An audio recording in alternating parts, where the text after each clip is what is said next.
کے بعد ملکی قانون ہے، اس کے بعد بین الاقوامی قانون ہے. سمجھ رہے ہو؟ حضرت شیخ الاسلام حضرت مفتی تقی عثمانی صاحب دامت برکاتہم تشریف آئے تھے جامع الرشید.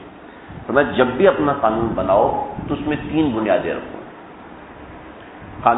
قانون بنائے تجارت کا قانون، اس میں پہلی بنیاد شریک قانون، اس کا دائرہ بہت وسیع ہے. پھر اس کے بعد بناؤ ملکی قانون جو کہ شریع قوانین سے اوپر ہو. سمجھے؟ شریع قوانین سے متضاد نہ ہو. آپ لوگ جو بھی تجارت کرتے ہو یا جو بھی کام کرتے ہیں، ان 3 بنیادوں کا خیال رکھیے گا، آپ کو کبھی نقصان نہیں ہوگا.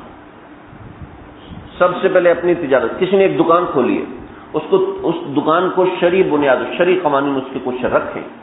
شریع قوانین 2-4 شریع قوانین ہوتے ہیں، اتنے بڑے بڑے نہیں ہوتے.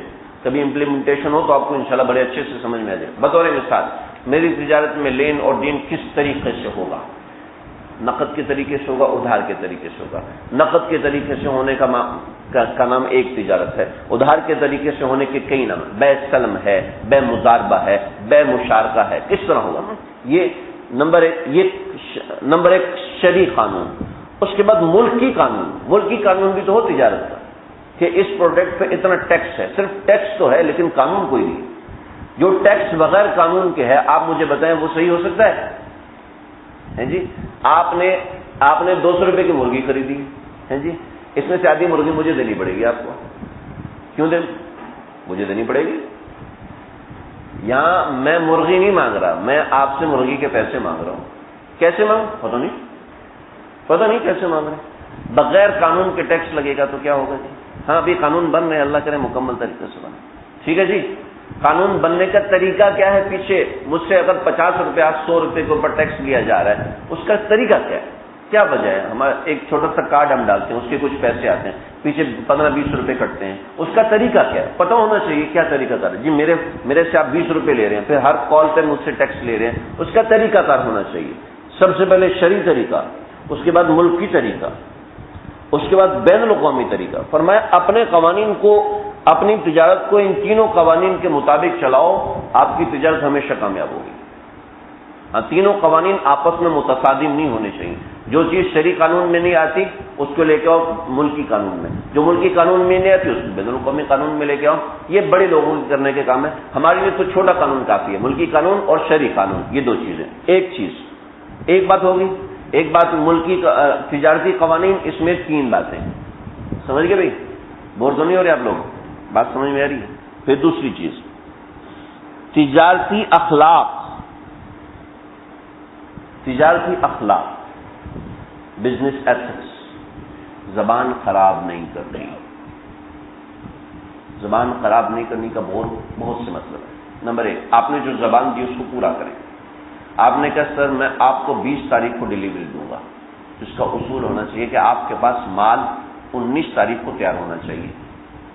جی آپ کا جو کام ہے، میں جی 7 بجے آؤں گا، آپ کا بندہ 6:60 کے وقت پہ وہاں ہونا چاہیے، ہے نا جی. یہ ایتھکس ہیں، تجارت کے ایتھکس ہیں، کام کے ایتھکس ہیں. میں نے ایک آدمی کو اپنے گھر بلایا. ایک مثال بتا رہا ہوں. ایک صاحب نے بتایا، میں تاکہ اپنی آسانی ہو جائے. میں نے ایک بندے کو اپنے گھر بلایا، جی مجھے کام کرانا ہے. اوکے سر جی 8 بجے آ جاؤں. 8 بجے آپ کے گھر کے دروازے پہ ہوں گا. ٹھیک ہے. کہنے لگے جناب 8 بجے وہ صاحب نہیں ہے، میں دفتر چلا گیا. 11 بجے اس بندے کو پہنچتا ہے، جی میں آپ کے گھر پہ کھڑا ہوں.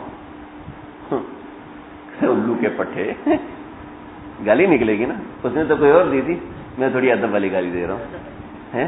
گالی نکلے گی نا. کیوں؟ اس کے ایتھکس آپ نے خراب کیے. آپ نے اس سے 8 بجے کا ٹائم دیا اور آپ آ رہے ہیں 11 بجے. کہنے لگا مجھے کام ضروری تھا، میں چھٹی لے کے آیا. آدھے گھنٹے میں وہاں پہنچا. اس نے جناب کام شروع کیا 11:30 بجے. 1 بجے اس کا لنچ ٹائم ہو گیا، نکل گیا.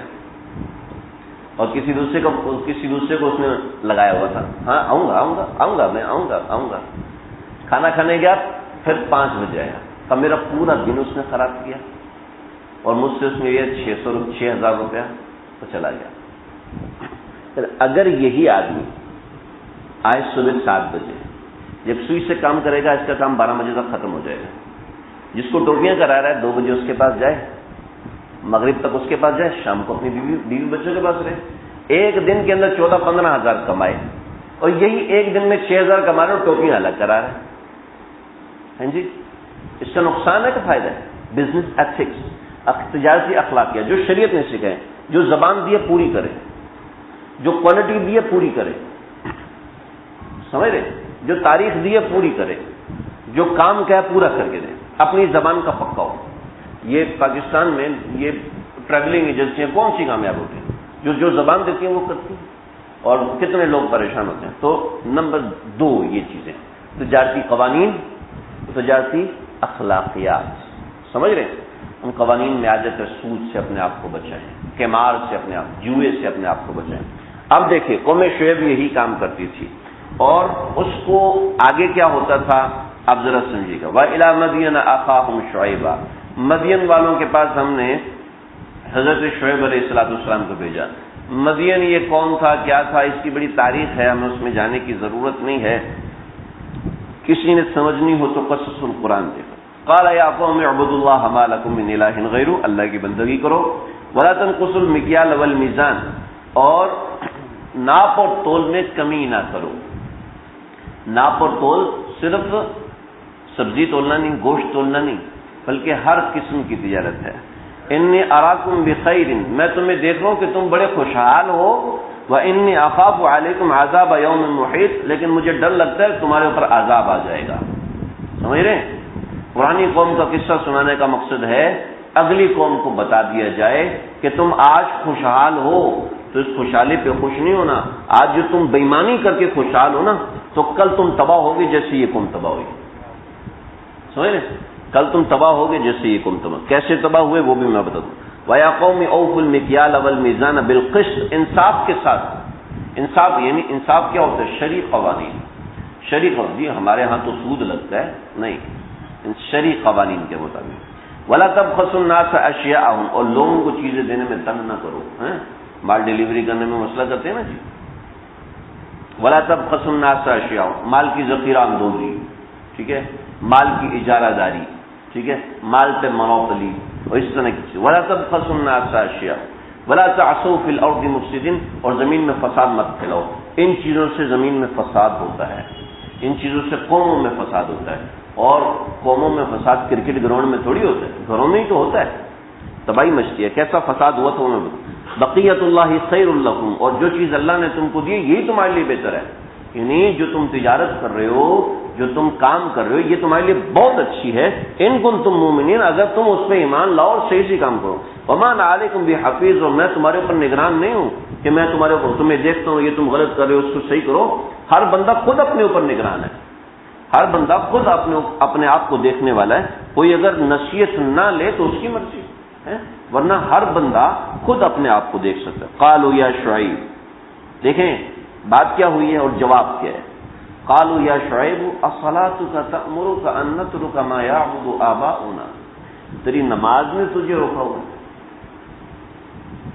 کیا مطلب؟ کیا مطلب ہے اس بات کا؟ سوال یہ ہے اور جواب یہ ہے. مطلب یہ ہے کہ یہ لوگ دینداری سے دور ہوتے ہیں، چاہے وہ نمازی ہوں، چاہے وہ پرہیزگار ہوں، چاہے وہ داڑھی والے ہوں، چاہے وہ ٹوپی والے ہوں.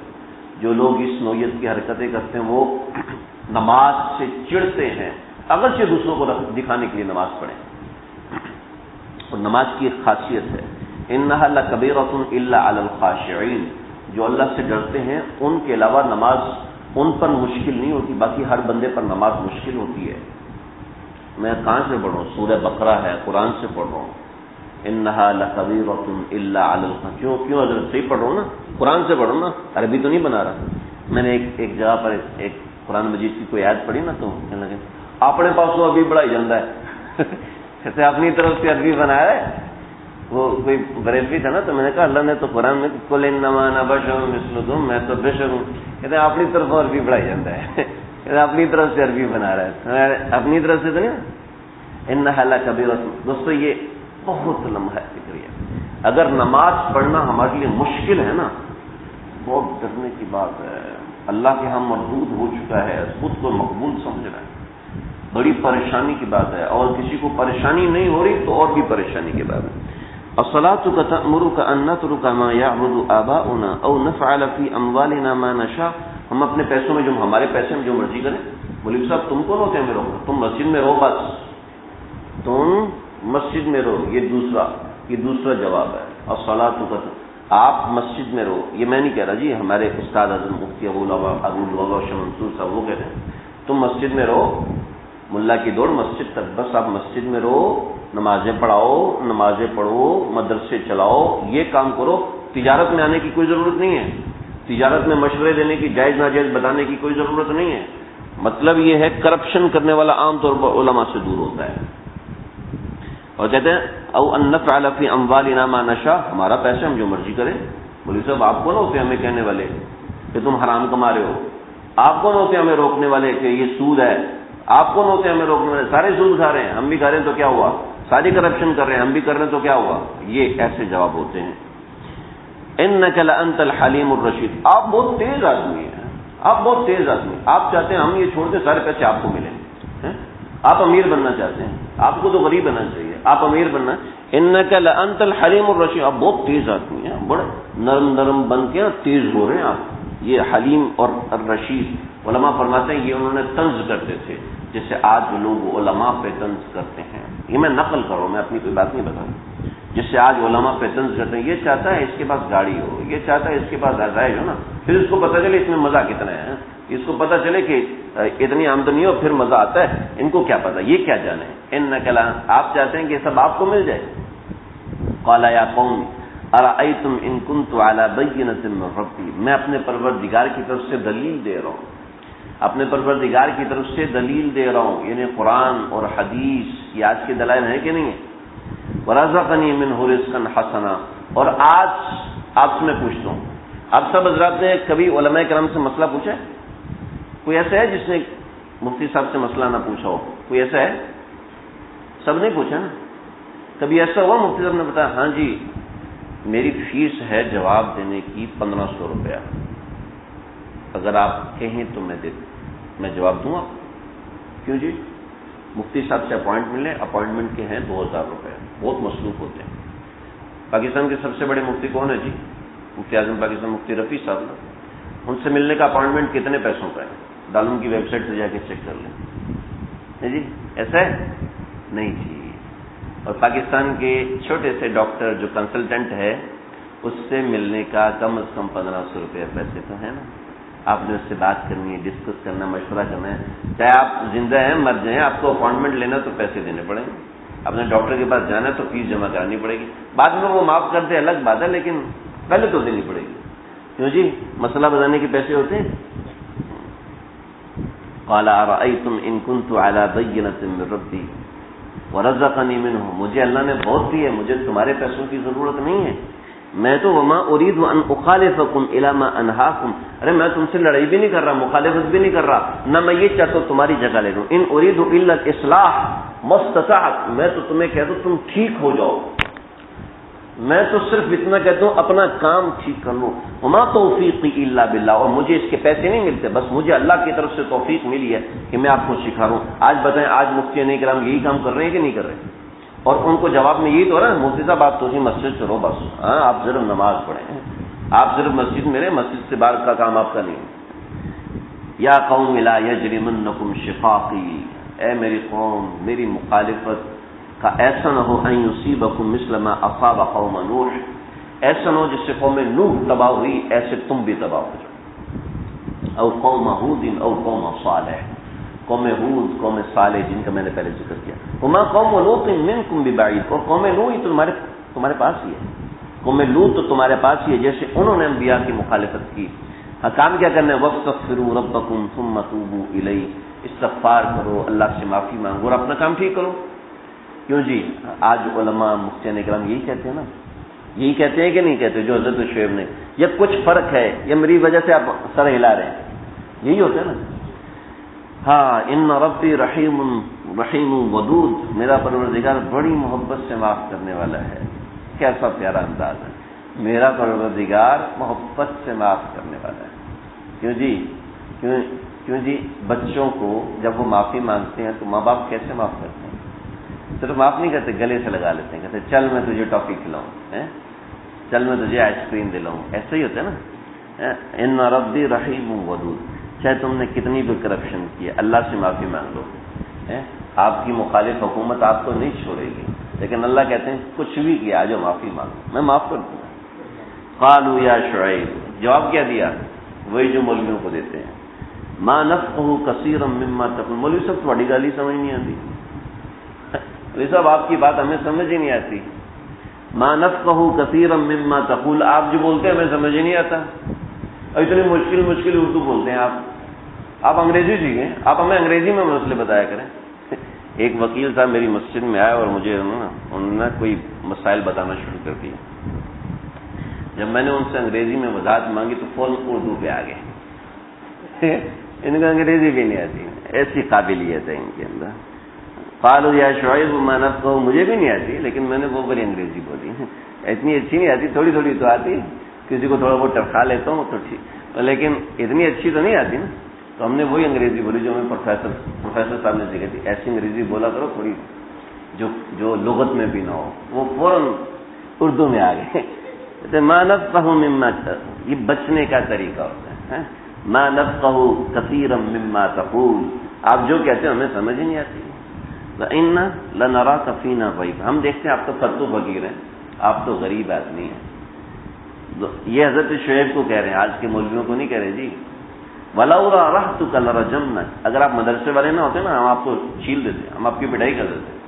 اگر آپ بڑے خاندان کے نہ ہوتے تو ہم آپ کو رجم کر دیتے. وَمَا أَنْتَ عَلَيْنَا بِعَزِيزٍ، اور آپ ہم سے بچ بھی نہیں سکتے، ہماری طاقت اتنی ہے، ہماری پاور اتنی ہے، آپ ہم سے بچ نہیں سکتے. قال یا قوم ارسطی اعز علیکم من اللہ، اے میری قوم تمہارے نزدیک اللہ سے زیادہ مکرم ہے. یعنی میری قوم سے تو ڈر رہے ہو، اللہ سے ڈر نہیں رہے ہیں جی. آج کے تاجروں کو، آج کے ہر اس شخص کو جو کرپشن میں مبتلا ہے، چاہے وہ میں ہوں چاہے وہ آپ ہیں، چاہے وہ کوئی اچھا آدمی چاہے وہ برا آدمی ہے، اعز علیکم من اللہ، جن لوگوں سے ڈر رہے ہو نا ان سے ڈرنا چاہیے، اللہ سے ڈرنا چاہیے. اللہ واتخذتموہ وراءکم ظہریہ، اور اس کو تم پیچھے ڈال چکے وراءکم ظہریہ. ان ربی بما تعملون محیط، یہ نہ سمجھنا کہ اللہ کمزور ہے. مولوی تو تمہیں مسئلہ بتا رہا ہے وہ کمزور ہے، لیکن اللہ کمزور نہیں ہے. اور پھر کہا ٹھیک ہے تمہاری مرضی. وَيَقُومُ اعْمَلُوا عَلَى مَكَانَتِكُمْ إِنِّي عَامِلٌ سَوْفَ تَعْلَمُونَ مَن يَأْتِيهِ عَذَابٌ يُخْزِيهِ وَمَنْ هُوَ كَاذِبٌ. تم اپنی جگہ کام میں لگے رہو، میں اپنی جگہ کام میں لگا رہتا ہوں، دیکھتے ہیں کس پہ اللہ کا عذاب آتا ہے. آج یہی ہو رہا ہے کہ نہیں ہو رہا جی؟ وقت بہت زیادہ ہو گیا. وَارْتَقِبُوا إِنِّي مَعَكُمْ رَقِيبٌ وَلَمَّا جَاءَ أَمْرُنَا نَجَّيْنَا شُعَيْبًا، جب ہمارا حکم آیا تو شعیب بچ گئے، اور والذین آمنوا معه برحمت منا، اور جو ان کے ساتھ تھے وہ بچ گئے. وأخذت الذین ظلموا الصیحة فأصبحوا فی دیارهم جاثمین کأن لم یغنوا فیہا ألا بعدا لمدین کما بعدت ثمود. ان کے اوپر عذاب ایسے آیا تھا. اللہ ہماری حفاظت فرمائے، ہماری قوم کی حفاظت فرمائے، جمیع مسلمین کی حفاظت فرمائے. ان کے اوپر دو عذاب آئے تھے، ایک عذاب نیچے سے، ایک عذاب اوپر سے. لہذا جو تجارت کے اندر سروسز دینے میں ڈنڈی مارتا ہے، ٹھیک ہے، تو یہ سمجھتے دیکھو دوسرا کتنا بے ایمان ہے، میں نے کام ایمانداری سے کرنا ہے، یہ ایک ٹھان لے. دوسرا کرپٹ آدمی ہے، وہ آہستہ آہستہ انسان. خود ایک وکیل تھے، انہوں نے وکالت میں جھوٹ بولنا چھوڑ دیا. 1 سال تک کوئی کیس نہیں آیا، پورا 1 سال گزرا. گھر میں فاقد بیوی اس کی ڈاکٹر نہیں تھی، اس کی تنخواہ چلتی رہی گھر میں فاقے تک ہونے لگے. جب غریبت اچھا دور ایسا نہیں تھا تو بڑا پریشان ہوا. 1 سال کے بعد جب کیس آیا تو اس نے کہا سچا ہے جھوٹا؟ کا سچا ہے جی. کہا ٹھیک ہے میں لڑوں گا. وہاں وکیلوں کو پتہ چلا یہ جھوٹ نہیں بولتا، مقابلے میں کوئی نہیں آیا. جو گناہ کرتا ہے نا ڈرپوک ہوتا ہے، جب گناہ کرتا ہے نا تو سب کے سامنے تو مقطع چکتا ہوتا ہے، لیکن اندر سے ڈر جاتا ہے. اندر سے کہیں اللہ پکڑ نہ لے، یہ مسئلہ نہ ہو جائے، اندر سے ڈر لگتا ہے. دوسروں پہ مقطع چکتا ہوتا ہے. تو جب ان کو پتا یہ جھوٹ نہیں بولتا سچ بولتا ہے تو وہ جناب ڈر گئے، تو یہ جناب پکا ہو گیا، اچھا آدمی تھا، جیت گیا۔ پھر دوسرا مقدمہ 6 مہینے کے بعد ملا، جیت گیا۔ پھر تیسرا مقدمہ اگلے ہفتے مل گیا، جیت گیا۔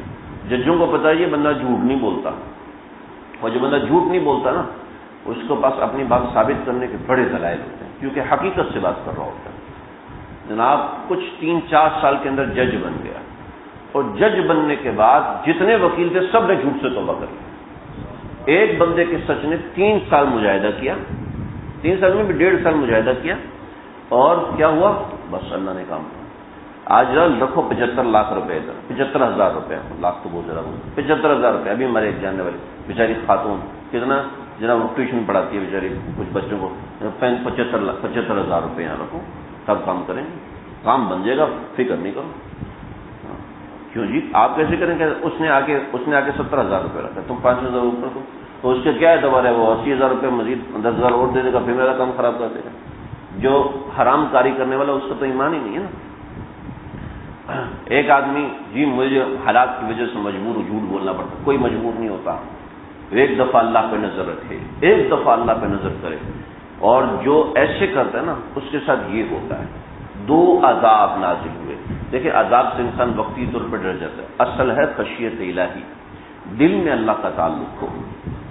نیچے کا عذاب ہے کہ زلزلہ آیا، جب زلزلہ آیا تو وہ لوگ گھروں سے باہر بھاگے، جب سب گھروں سے باہر آگے تو اللہ نے آسمان سے آگ کی بارش نازل فرمائی، آگ کی بارش نازل فرمائی، اور ساری کی ساری کألم یغنوا فیہا، جیسے وہ وہاں پر تھے ہی نہیں، اللہ نے جلا کے بھسم کر دیا۔ مجھے تو یہ لگ رہا ہے کہ جیسے ایٹم بم نازل ہوا، ایٹم کا علم یغنو، ان کا نام و نشان ہی مٹ گیا۔ یعنی انسان ایٹم بم سے جب پگھل کے ہوا میں بکھر جاتا ہے، ہوا بھاپ بن جاتا ہے پگھل کے ایٹم بم سے، ایسے خدا نخواستہ جو بھی ہوا اللہ نے ایسا ان کے ساتھ معاملہ کیا، یعنی اللہ نے بستیاں تباہ کر دیں۔ اور ہمیں بتایا کہ جو ناجائز پیسے کماتا ہے، ناجائز پیسے، آج مجھے ایک صاحب نے کچھ تصویریں دے دی، ناصر کر کے کوئی ہیں رئیس قطر کے، جو قطر کا سب سے امیر آدمی ہے، اس نے دولت چھوڑ کے مرا ہے۔ یہ جو ایک کمرہ پورا ہال ہے نا، یہ سارا کمرہ گولڈن کوائن سے بھرا ہوا ہے، اتنا بڑا، اتنے بڑے بڑے جو گولڈن کے وہ ہوتی ہیں اینٹیں، اس سے بھرا ہوا ہے پورا کمرہ۔ پھر اس سے کئی گنا بڑی جگہ پہ نوٹ ہیں، نوٹ، کئی گلاس ہیروں کے بھرے ہوئے ہیں، کئی گلاس ہیروں کے، ایک اپنا ہوائی جہاز، ایک اپنا پوری شپ، چھوٹی بوٹیں، اور سب چھوڑ کے مر گیا۔ کیا ہے؟ ہمارے حضرت حضور تشریف لے کر گئے تھے تو انہوں نے بتایا گھڑی سونے کی بنتا ہے، اسمارٹ فون سونے کا استعمال کرتا ہے، سونے کا اسمارٹ فون، ان کو کیا ہے؟ تو بھائی اگر بےمانی کے ذریعے سے پیسہ، مجھے نہیں پتا وہ اس نے بےمانی سے کمایا، ایمانداری سے، بےمانی سے پیسہ آ بھی گیا تو کیا آیا؟ اس پیسے کی وجہ سے جس کو چھوڑ کے چلا جانا ہے، اللہ کو ناراض کرے۔ 2 طرح کا عذاب، اوپر سے اور نیچے سے۔ اللہ کا عذاب صرف بتانے کے لیے نہیں ہوتا، بلکہ اللہ اوپر نیچے سے انسان کو مصیبتوں میں مبتلا کر دیتے ہیں، پریشانی میں مبتلا کر۔ ہمارے ایک ساتھی 10,000 روپیہ انہوں نے سودی قرضہ لیا تھا 1970 میں، اور سن 2000 میں جا کے پورا اترا ہے۔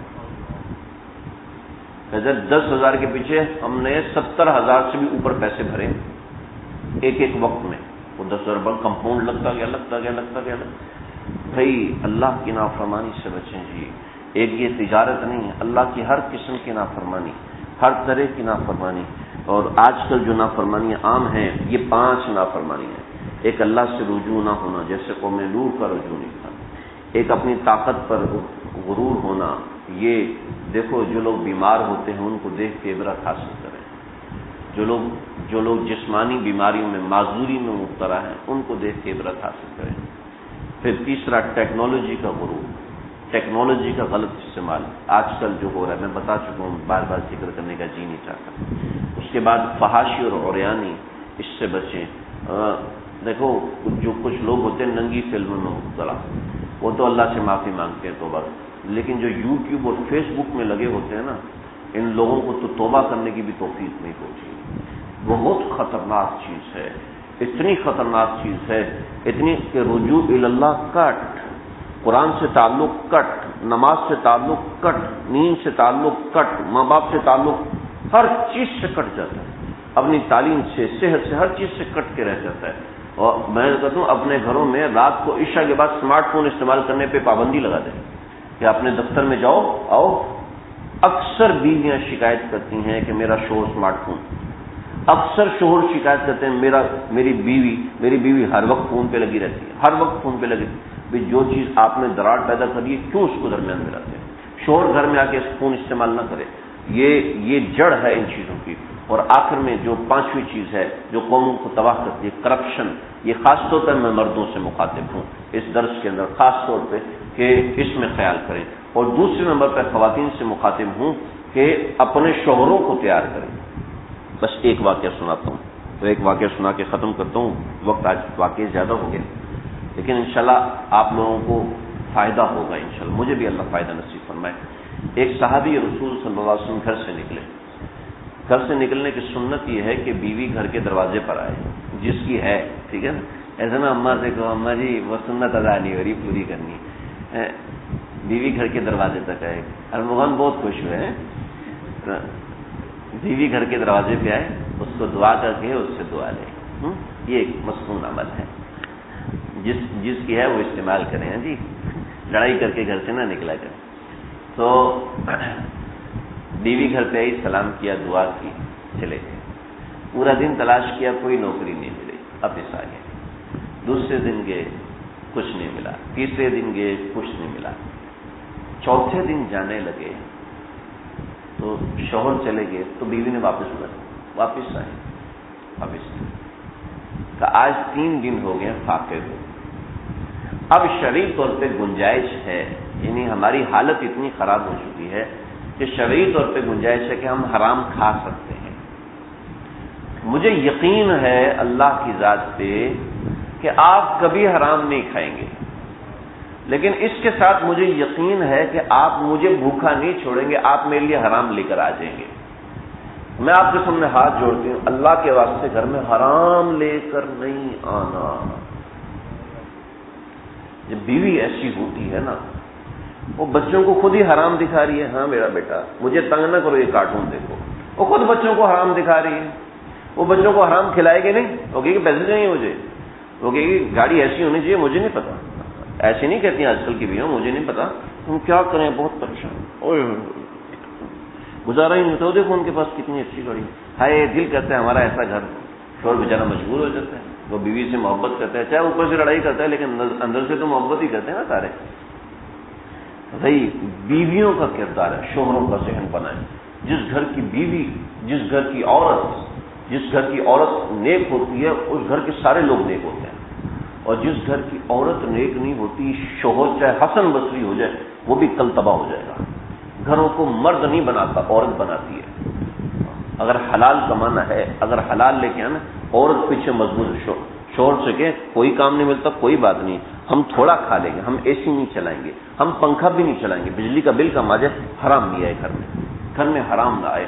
عورت گھر میں محنت کرے، مرد باہر یہ محنت کرے، پھر دیکھو کیسی برکتیں آتی ہیں۔ ہم نے قوم کا ٹھیکہ نہیں لیا، ہم اپنے گھر کی بات کر رہے ہیں، اپنے گھر کی، اپنا گھر ہم صحیح کریں، دیکھیے گا کتنی برکتیں آتی ہیں، اور میرے پاس بے شمار مثالیں ہیں، لیکن وقت اتنا ہے انشاءاللہ اسی پہ اکتفا کرتا ہوں۔ امید ہے آپ کے سامنے بہت زیادہ مثالیں ہوں گی، اللہ سمجھنے کی توفیق عطا فرمائے۔ بسم اللہ الرحمن الرحیم، الحمدللہ رب العالمین، والصلاۃ والسلام علی اشرف الانبیاء واکرم الانبیاء والمرسلین۔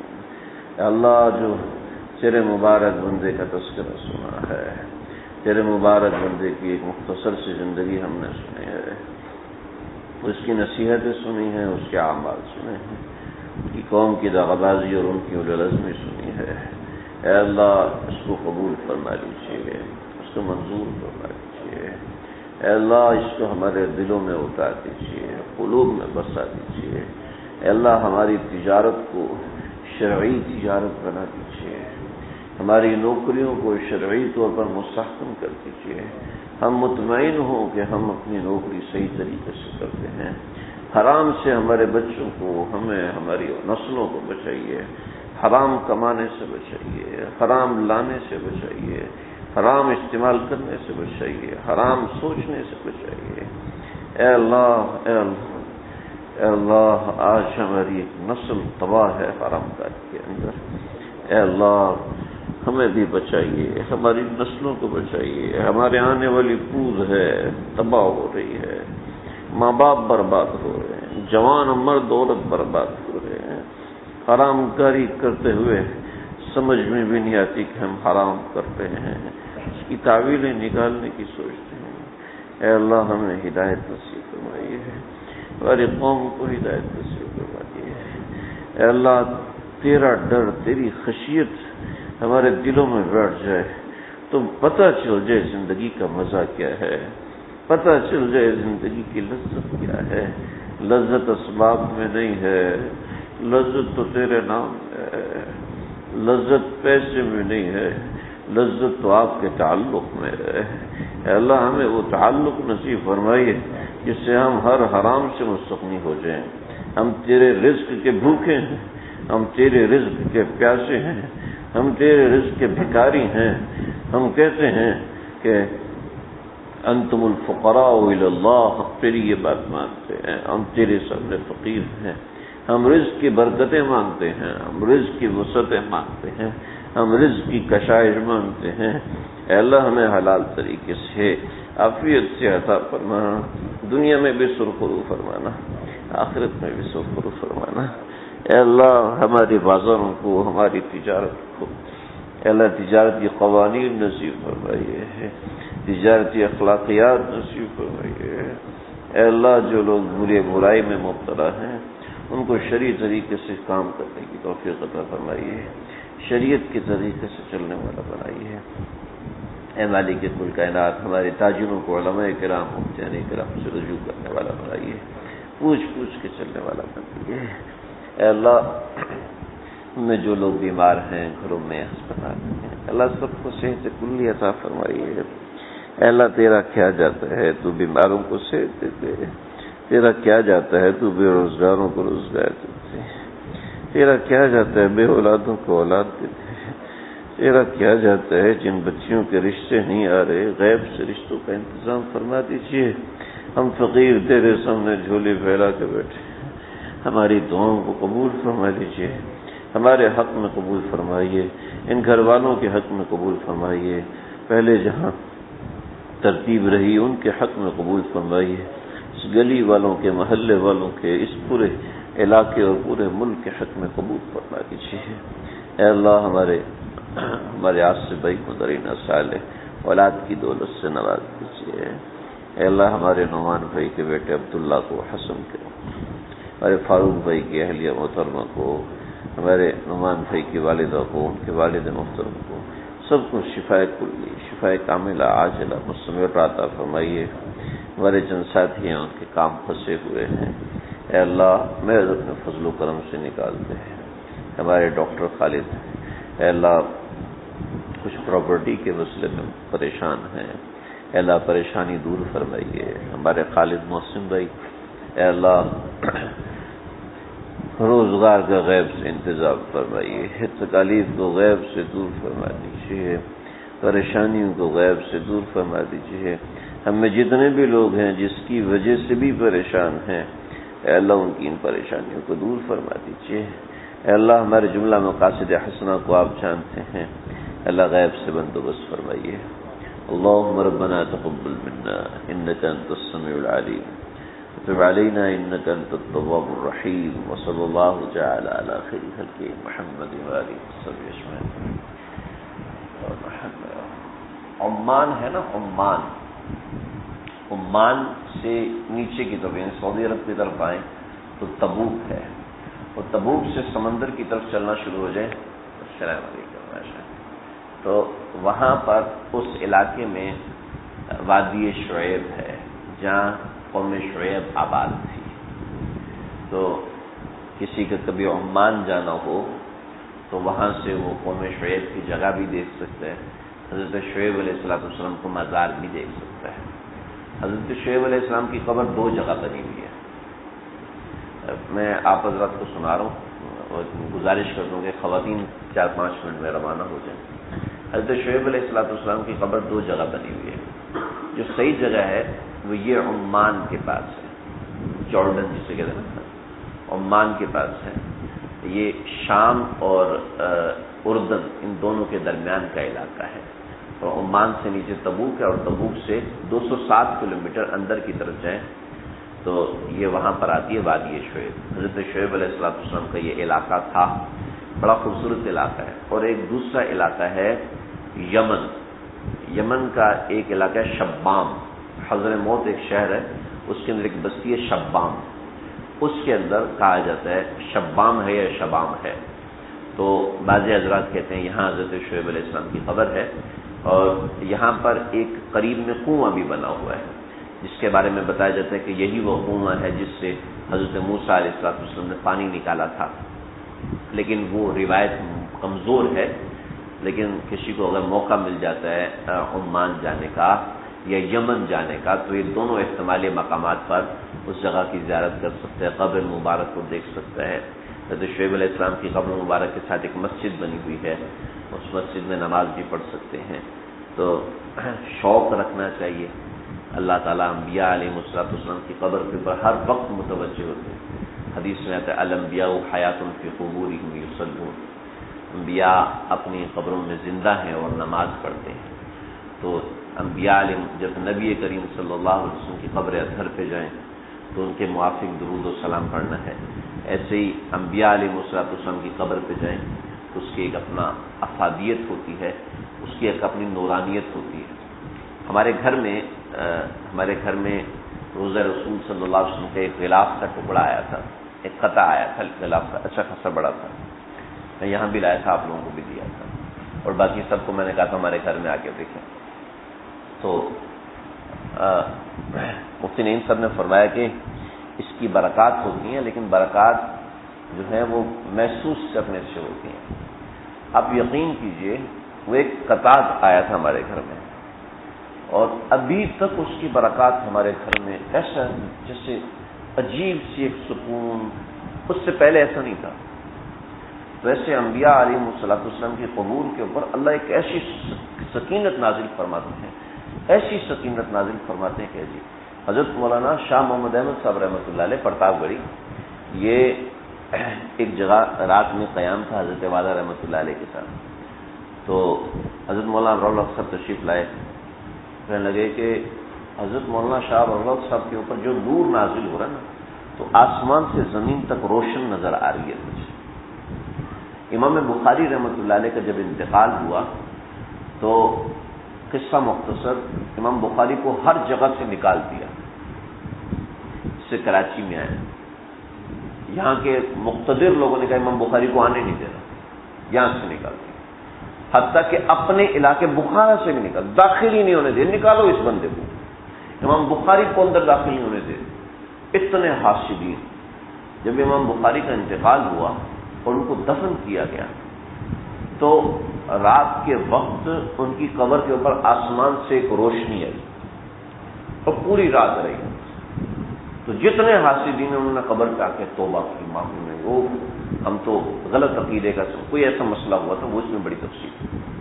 تو امام بخاری کی قبر کے اوپر اتنی رحمتیں نازل ہوئی کہ لوگوں کو نظر آ رہی، تو انبیاء کی قبر پہ نہیں ہوتی. آج سے 150 سال پہلے روزہ اطہر صلی اللہ علیہ وسلم کے اندر سے نا کسی کو بدبو سی آئی، بدبو سی محسوس ہوئی. روزہ اطہر صلی اللہ علیہ وسلم کی 4 دیواری ہے، ایک 4 دیواری، اس کے گرد ایک اور 5 دیواری بنی ہوئی ہے. ٹھیک ہے، جو 4 دیواری ہے وہ چھوٹی ہے، اس کے اوپر ایک گنبد بنا ہوا ہے، گنبد میں ایک سوراخ ہے. ٹھیک ہے، اور پھر یہ نیچے جو چھت ہے اس کے اوپر لکڑی لگی ہو، اس کے اوپر بھی ایک سوراخ ہے. اتنا سوراخ ہے سمجھ لیں، یعنی کہ سمجھ لیں 1.5 فٹ کا سوراخ ہوگا. تو اندر سے کسی کو بدبو محسوس ہوئی نا، تو لوگوں نے کہا یہ کیا ہے بھائی دیکھو، کیونکہ اوپر گنبد ہے، پھر 5 دیواری اس کے اوپر بھی ایک گنبد ہے، پھر اوپر گنبد خضرا ہے جو ہم گنبد دیکھتے ہیں، یعنی کہ تیسرا گنبد خضرا ہے. تو گنبد خضرا تو بہت بڑا ہے، باقی نیچے کی گنبد چھوٹے. تو اس کے اندر سے کسی کو بدبو آئی تو نے کبھی اندر تو کوئی جا نہیں سکتا، آج تک گیا نہیں. تو انہیں ایک بہت نیک لڑکا تھا، 11-12 برس کا، نابالغ سید لڑکا تھا، اور اس کی نیکی مشہور تھی، لیکن چھوٹے بچے چھوٹے بچے بہت نیک ہوتے ہیں، بہت نیک ہوتے ہیں۔ تو اس بچے کو، سید بچے کو اندر بھیجا، رسیاں وغیرہ ڈال کے، وہ جو 1.5 فٹ کا سوراخ ہے، آپ بھی دیکھتے ہیں گنبد خضرا کے اوپر بھی ایک چھوٹا سا سوراخ بنا ہوا ہے، اس کے اوپر ڈھکن لگا ہوا ہے، تو اس سوراخ سے وہ اندر گیا، اندر جا کے دیکھا ایک کبوتر اندر مرا ہوا تھا، ٹھیک ہے، اس نے وہ کبوتر نکال کے باہر پھینکا، اندر کی صفائی کی، صفائی کر کے باہر آیا تو لوگوں نے پوچھا ہاں جی کیا حالات ہے اندر؟ تو وہ بچے کی زبان کھلی نہیں، منہ زبان بند، وہ تڑپ رہا ہے، جیسے کسی کو بھاری ٹیکا لگ جائے نا تو وہ تڑپ رہا ہے، بے چین ہوتا ہے، تو بچہ ایسے بے چین تڑپ رہا ہے، تقریباً آدھا پونا گھنٹہ گزرا تو اس کا انتقال ہو گیا۔ علماء نے فرمایا کہ اندر کے انوار برداشت نہیں کر سکے، اندر جو انوارات تھے، حالانکہ اگر ڈر ہوتا تو وہ آہستہ آہستہ کم ہو جاتا نا، اندر کے انوارات کو برداشت نہیں کر سکتے۔ تو انبیاء کی قبر پہ اتنے انوارات ہوتے ہیں، ایسے